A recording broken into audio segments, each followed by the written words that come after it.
Assalamualaikum warahmatullahi wabarakatuh. Waalaikumsalam warahmatullahi wabarakatuh.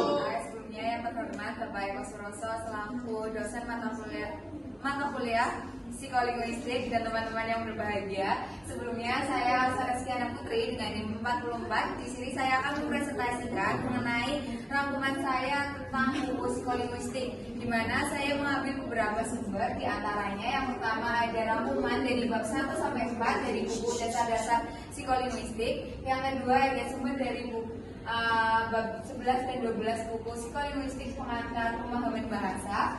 Selanjutnya ada bab 11 dan sampai bab 13 buku pengantar psikolinguistik dan rangkuman dari salah satu artikel yang berjudul Faktor dan Cara Mengatasi Speed Delay Terhadap Pemerolehan Bahasa Anak. Oke, langsung aja mulai di rangkuman yang pertama, yaitu dari bab 1 Ihwal Psikolinguistik, di mana yang pertama yaitu tentang pengertiannya terlebih dahulu, di mana pengertian psikolinguistik sendiri merupakan ilmu yang menguraikan proses-proses psikologis yang terjadi apabila seorang menghasilkan kalimat dan memahami kalimat yang didengarnya waktu berkomunikasi dan bagaimana kemampuan berbahasa itu diperoleh manusia.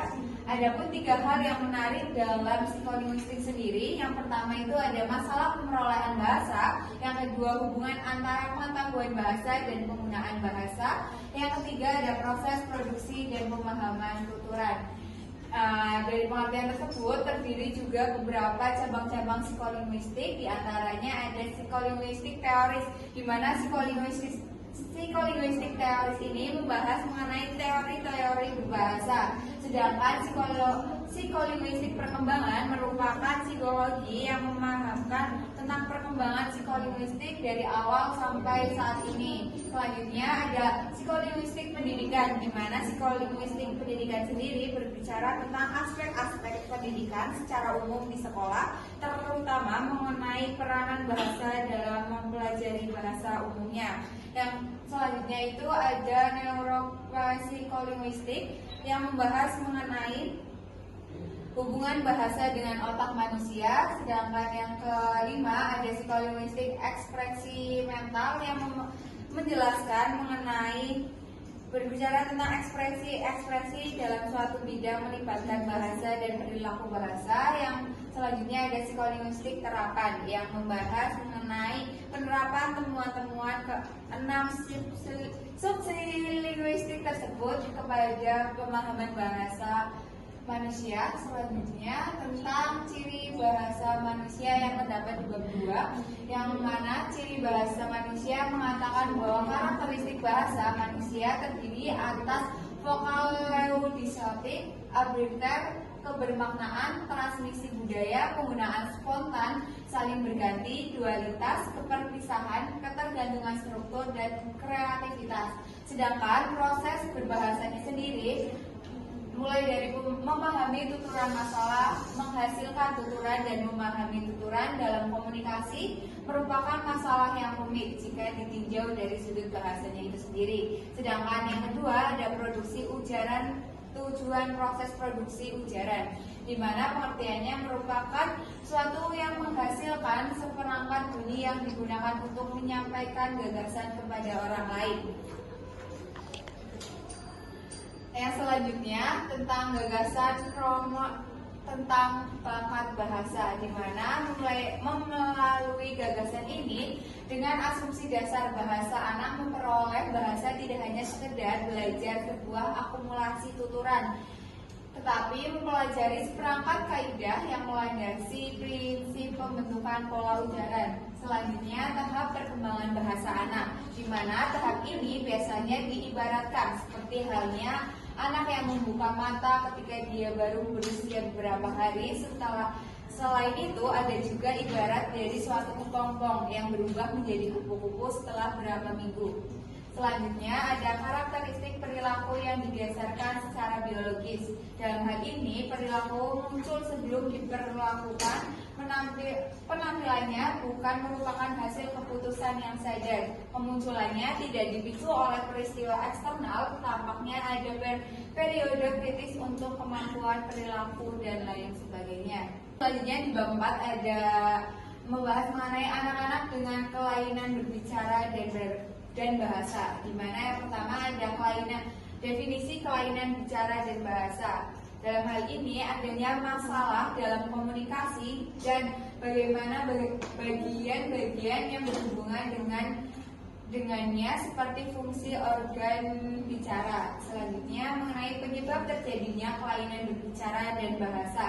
Penyebab kelainan bahasa dan bicara dapat diakibatkan oleh berbagai macam, biasanya dari segi fungsional dan organik. Penyebab fungsionalnya sendiri seperti stres, tidak ada dasar kerusakan seperti isi. Kelainan organik sendiri seperti bibir sumbing dapat dihubungkan dengan kelainan isiologis. Kelainan bicara dan bahasa bisa diperoleh sebelum lahir, pada saat perkembangan, atau diperoleh kemudiannya. Selanjutnya ada karakteristik anak dengan kelainan bicara dan bahasa, yang mana anak-anak dengan kelainan berbahasa mempunyai kesulitan dalam mengekspresikan pikirannya atau memahami apa yang diucapkan. Keterampilan bahasa ekspresif dan kemungkinan kesulitan yang menyertainya termasuk di dalamnya yaitu tata bahasa, struktur kalimat, keefesiensian, kefasihan, perbedaan kata, dan pengulangan. Bahasa reseptif kekurangan biasanya dihubungkan dengan menanggapi, mengabstraksikan, menghubungkan, dan menggali pemikiran. Selanjutnya ada pembelajaran bagi anak dengan kelainan bicara dan bahasa. Kelainan bicara dan bahasa mungkin akan memperoleh keuntungan dari intervensi ke akademik dan perilaku yang secara efektif diperuntukkan bagi para siswa yang mempunyai masalah belajar, perilaku, tetapi juga inventaris para ahli tetap diperlukan. Selanjutnya ada memori, pikiran, dan bahasa. Memori merupakan pola bagian yang penting dalam psikolinguistik, sama halnya dengan pikiran yang memiliki kaitan dengan bahasa. Yang pertama ada pembahasan mengenai sekilas tentang kajian memori. Sejak Socrates menyatakan bahwa manusia memiliki bekal kodratik saat lahir yang disimpan dalam memori dengan 3 cara, yaitu introspeks, analisis yang logis, dan argumentasi. Selanjutnya, psikologi Amerika William James tahun 1890-an mengembangkan lebih lanjut antara memori jangka pendek dan jangka panjang. Memori jangka pendek sendiri berlangsung hanya beberapa detik atau menit, sementara memori jangka panjang berlangsung harian, mingguan, bulanan, tahunan, bahkan seumur hidup. Yang kedua ada membahas mengenai di mana memori itu disimpan. Sebagian peneliti berpendapat bahwa pusat penyimpanan memori adalah hipokampus, namun ada ahli-ahli lain yang menjelaskan bahwa memori tidak hanya terletak di satu tempat saja. Kapur dan DKK menjelaskan bahwa mengumumkan bahwa satu penyimpanan memori dan retrieval tidak berada pada tempat yang sama. Penyimpanan memori dilakukan oleh hemisfer kiri, khususnya di konten prefrontal, konten cingulate anterior, dan gyrus parahipokapal. Sedangkan retrieval memori dilakukan oleh hemisfer kanan pada 3 daerah yang sama. Selanjutnya ada macam-macam memori. Di sini ada menurut Penfield dan Robert pada tahun 1959 dalam bukunya halaman 228 sampai dengan 230. Di mana macam-macamnya ada memori pengalaman, memori konseptual, dan memori kata. Selanjutnya ada menurut Squires dan Campbell tahun 1999 yang membahas mengenai memori itu ada 2, yaitu memori deklaratif dan deklaratif. Sedangkan menurut William James pada tahun 1841 sampai 1910 mengemukakan bahwa macam-macam memori ada 2, yaitu memori pendek dan memori panjang.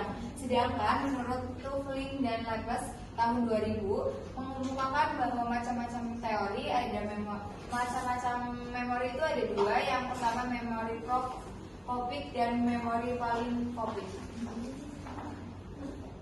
Selanjutnya ada pembentukan dan pemakaian memori. Ada 3 tahap pembentukan dan pemakaian memori menurut Clark dan Clark tahun 1977.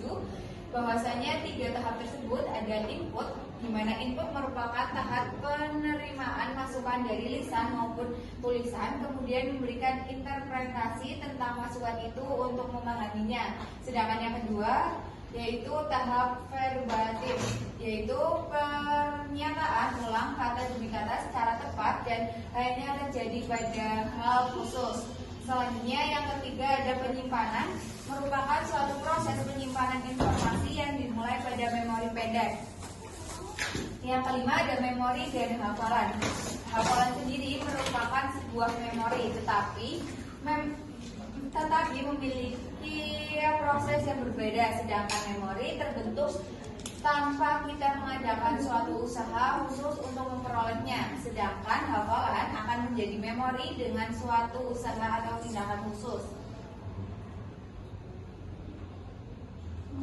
Selanjutnya ada preposisi dalam memori, yang mana disampaikan memori yaitu makna suatu ujaran yang kita tangkap. Kata-kata tidak diperlakukan lagi, melainkan hanya makna atau preposisi yang ditangkap. George Mills mengajukan materi yang dikenal dengan nama Theory of Derivation Complexity, yang dimana teori ini menjelaskan bahwa mudah tidaknya makna kalimat dipahami ditentukan oleh jumlah derivasi yang dilalui oleh kalimat itu. Selanjutnya ada pikiran dan bahasa. Menurut filosofi seperti Mueller pada tahun 1887 yang berpendapat bahwa bahasa dan pikiran tidak dapat dipisahkan. Sedangkan menurut Rusia Prigorty tahun 1962 berpendapat bahwa ujaran egosentris tidak hilang, tetapi mengalami transformasi genetik dan berubah menjadi apa yang dia namakan inner speech. Sehingga disimpulkan saat anak tumbuh berpikir, terujarkan terjadi kecil dan setelah dewasa tidak lagi dilakukan dengan memaknai kata yang terujarkan. Selanjutnya mengenai bab membaca dan psikolinguistik. Yang pertama ada grafem dan fonem. Grafem sendiri merupakan keseluruhan dari huruf maupun campuran. Huruf yang memiliki fonem F, P, dan G merupakan satu grammar dalam 3 varian. Ada 3 grammar yang berdiri sendiri, yaitu T, J, dan J. Sementara fonem C dan J dinyatakan dengan satu grammar yakni C dan J. Adapun M yang mewakili fonem N, korelasi antara grammar dan fonem terjadi peran terpenting karena memiliki besar korelasi, makin mudah bagi orang untuk mengucapkannya. Selanjutnya ada elemen pada huruf. Tiap huruf terdiri dari elemen sederhana yang diramu dengan beberapa cara. Contohnya yaitu perbedaan antara P, I, B, dan B. Mereka hanya terdiri dari garis lurus dan setengah lingkaran. Huruf juga tidak selamanya sama. Perbedaan inilah hanya sebagai gaya saja. Yang ketiga ada tahapan membaca, di mana tahapan ini ada 4 tahap dalam berbahasa, yaitu mendengar, berbicara, membaca, dan menulis. Membaca sendiri memiliki 2 tahap, yaitu tahap pemula dan tahap lanjut, di mana tahap pemula merupakan tahap yang mengubah manusia dari yang tidak bisa membaca menjadi dapat membaca. Selanjutnya untuk tahap lanjut sendiri, tahap ini menekankan pada pemahaman makna dari bahasa yang telah dibaca oleh pembaca, meskipun tidak berarti tahap pemulihan tidak memiliki makna yang berkaitan. Selanjutnya ada metode pengajaran membaca. Metode ini ada 2 pemahaman mengenai proses membaca, antara lain metode bawah ke atas dan metode atas ke bawah. Untuk alur bawah ke atas mendasarkan pada metode pada cara fonik, yaitu dari fonem ke, su, dan ju, lalu ke kata dan sebagainya. Sementara metode atas ke bawah langsung memberikan kata untuk dibacanya. Sedangkan yang kelima kita membahas mengenai beberapa model untuk membaca. membaca. Yang pertama, model atas ke bawah itu model dasar konteks yang mengasumsikan bahwa informasi tentang teks dapat secara langsung mempengaruhi cara kata dipresentasikan dan diinterpretasikan. Yang kedua ada model bawah ke atas, di mana model ini berdasarkan stimulus adanya rekognisi kata tergantung terutama pada informasi yang ada pada kata itu, namun bukan konteksnya. Yang selanjutnya ada makna gangguan berbahasa pada manusia. Yang pertama itu ada makna gangguan berbicara. Berbahasa artinya berkomunikasi dalam arti menggunakan suatu bahasa. Gangguan berbahasa dialaminya secara garis besar dapat dibagi menjadi dua, yaitu yang pertama gangguan berbahasa akibat faktor medis, dan yang kedua yaitu gangguan bahasa akibat faktor lingkungan sosial. Penyebab gangguan berbahasa diantaranya adalah karena masalah artikulasi, penggunaan suara, masalah kefasihan, afasia karena ketidaksempurnaan perkembangan otak, keterlambatan berbicara yang dapat dipicu oleh faktor lingkungan, gangguan pendengaran atau gangguan tumbuh kembang.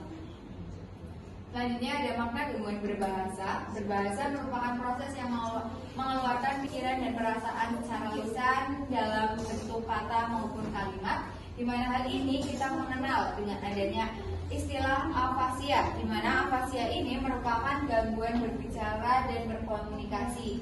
Adapun dua jenis afasia di sini, yang pertama ada afasia motorik dan afasia sensorik, di mana afasia motorik merupakan gangguan yang menyebabkan penderita masih bisa memahami bahasa lisan, namun ekspresi verbalnya tidak bisa ditangkap oleh rekan-rekannya yang sedang mendengarkan. Selanjutnya ada gangguan sensorik yang mengakibatkan penderita kehilangan pengertian berbahasa lisan dan berbahasa tulis.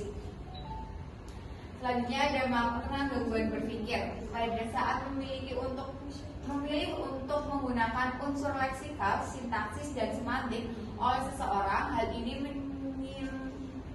menyiratkan hal afeksi, begitu juga terhadap nilai pribadinya, yaitu pada kata-kata dalam kalimat yang dibuatnya. Setiap orang memproyeksikan kepribadian pada gaya bahasa. Ekspresi verbal merupakan penguatan isi pikiran dan makna. Dari itulah yang tersirat dalam gaya bahasa, aturan gaya bahasa, tentu bahasa, isi pikiran yang terganggu. Selanjutnya ada makna gangguan lingkungan sosial, di mana lingkungan bisa mempengaruhi berbahasa seseorang. Terasingkannya seseorang anak manusia yang aspek biologisnya bahasa bukanlah normal dari lingkungan kehidupan manusia. Selanjutnya ada makna ujaran berbahasa manusia, di mana yang pertama ada beberapa aspek makna ujaran.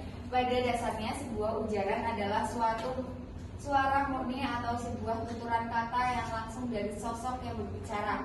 Maka dari itu dikatakan bahwa ujaran adalah segala hal yang berupa suatu kata, suatu kalimat, dan suatu gagasan yang mana akan keluar dari mulut manusia.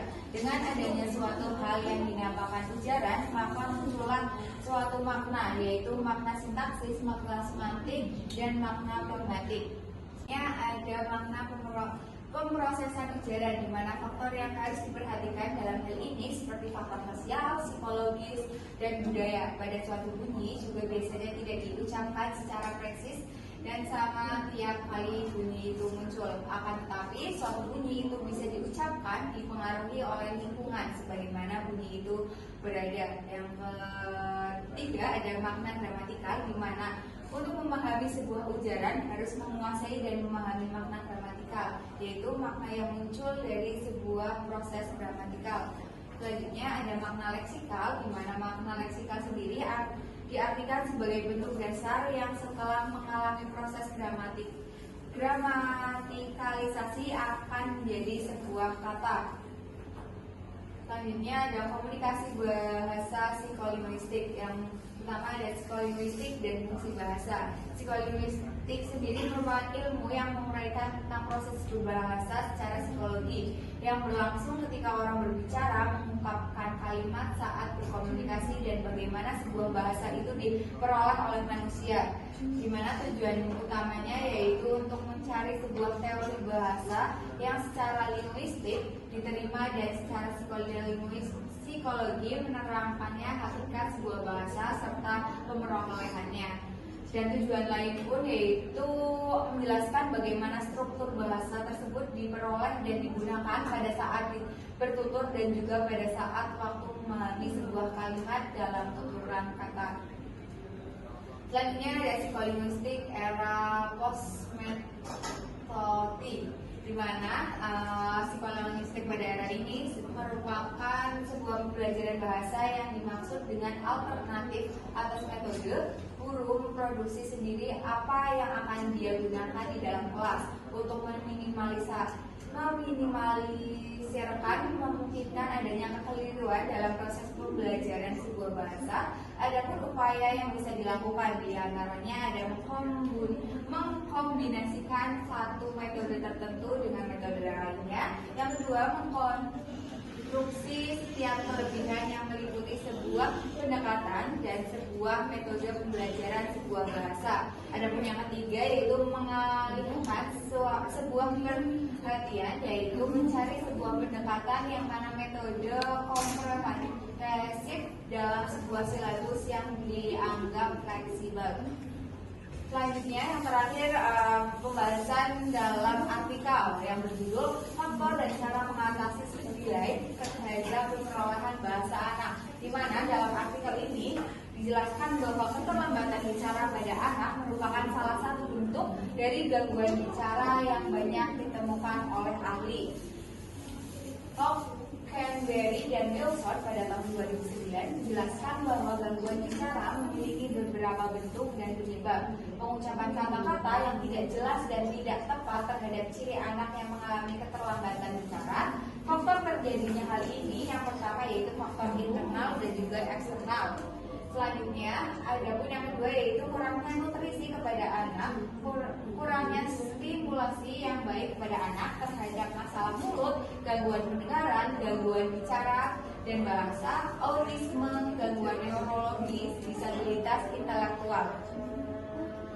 Perkembangan bahasa dan berbicara merupakan indikator penting perkembangan anak. Salah satu tanda perkembangan bahasa anak sedang aktif berkembang adalah ia lebih banyak bicara dan lebih banyak bertanya. Adapun faktor yang menghambat faktor interaktif anak terhadap keterlambatan berbicara yaitu genetik, cacat fisik, disfungsi saraf, kelahiran prematur dan jenis kelamin. Faktor eksternalnya meliputi urutan atau jumlah anak, tingkat pendidikan ibu atau orang tua, keadaan keuangan dan kegiatan keluarga. Ada tahap pemerolehan bahasa yang meliputi tahap mengoceh, fase 1 kata, fase 2 kata, dan adegan menyerupai telegraf. Demikianlah presentasi yang dapat saya sampaikan. Apabila ada teman-teman yang ingin bertanya, bisa mengajukan jari. Terima kasih. Oke, bisa langsung dari Mbak Tika. Oke, baik. Saya Tika Selvia dengan NIM akhir 56 ingin bertanya kepada Mbak Elsa. Yang pertanyaannya, apa yang dimaksud dengan neuropsikolinguistik dan bagaimana ilmu ini menggabungkan aspek neurologi dan linguistik? Terima kasih. Oke, selanjutnya Mbak Vera. Perkenalkan, nama saya Dian Ferendrana dengan NIM akhir 61. Izin bertanya, dari PPT tadi mengenai psikolinguistik era post-method dijelaskan mengenai alternatif atas metode. Nah, bisakah Anda jelaskan apa itu alternatif atas metode serta berikan contohnya? Sekian, terima kasih. Tadi Mbak Alta sudah menjelaskan bahwasanya menurut William James tahun 1841 sampai 1910 menyebutkan ada dua memori pendek dan memori panjang. Nah, pertanyaan saya, apa perbedaan dari memori pendek dan panjang? Sekian, terima kasih. Oke, izinkan saya untuk menjawab. Yang pertama saya akan menjawab mengenai pertanyaan dari Mbak Tika Selvia yang bertanya apa yang dimaksud dengan neuropsikolinguistik psikolinguistik dan bagaimana ilmu ini menggabungkan aspek neurologi dan linguistik. Di mana neuropsikolinguistik sendiri merupakan suatu disiplin ilmu yang mempelajari hubungan antara proses neurologis dan otak dan fungsi-fungsi linguistik seperti pemahaman produksi, akuisisi bahasa, dan di mana ilmu ini juga menggabungkan aspek neurologi yang berkaitan dengan struktur dan fungsi otak dengan aspek linguistik yang melibatkan analisis bahasa dan sudut pandang fonologi, sintaksis, semantik, dan pragmatik. Dengan menggunakan teknologi pencitraan otak dan metode ekspresi mental, neuropsikolinguistik berusaha memahami bagaimana era-era tertentu di otak berperan dalam berbagai aspek pemrosesan bahasa dan bagaimana kerusakan pada area-area ini dapat mempengaruhi kemampuan berbahasa seseorang. Apakah jawabannya bisa dimengerti, Mbak Ika? Bisa dipahami, terima kasih Mbak Elsa. Oke, baik. Selanjutnya saya akan menjawab pertanyaan dari Mbak Vera yang bertanya, psikolinguistik era postmetoid dijelaskan mengenai alternatif dan metode. Bisakah Anda jelaskan apa itu alternatif atas metode serta berikan contohnya? Baik, psikolinguistik era postmetoid sendiri terdapat kritik terhadap metode-metode penelitian yang terlalu terpaku pada pendekatan positivistik dan kuantitatif. Pada penelitian psikolinguistik era postmetoid berusaha mencari alternatif metodologi yang lebih sesuai dengan mengkaji fenomena bahasa dan kognitif manusianya itu sendiri. Dan beberapa alternatif metode ini digunakan dalam psikolinguistik era ini yaitu yang pertama pendekatan fenomenologis yang berfokus pada pemahaman dan pengalaman subjektif penutur bahasa, sedangkan yang kedua ada analisis wacana kritis yang menganalisis menggunakan bahasa dengan konteks sosial, politik, budaya, dan yang lebih luas. Yang ketiga ada etnologi bahasa yang mempelajari bahasa dalam konteks budaya dan sosial penutur. Yang keempat ada pendekatan interdisipliner yang memajukan perspektif dari berbagai disiplin ilmu seperti linguistik, psikologi, antropologi, dan sosiologi. Jadi secara umum alternatif atas metode dalam psikologistik sendiri bertujuan untuk memberikan perspektif yang lebih kaya, holistik, dan kontekstual dalam mengkaji fenomena bahasa dan kondisi manusianya itu sendiri. Begitu Mbak, apakah bisa dimengerti Mbak Vera? Bisa, terima kasih Mbak atas jawabannya. Oke, baik.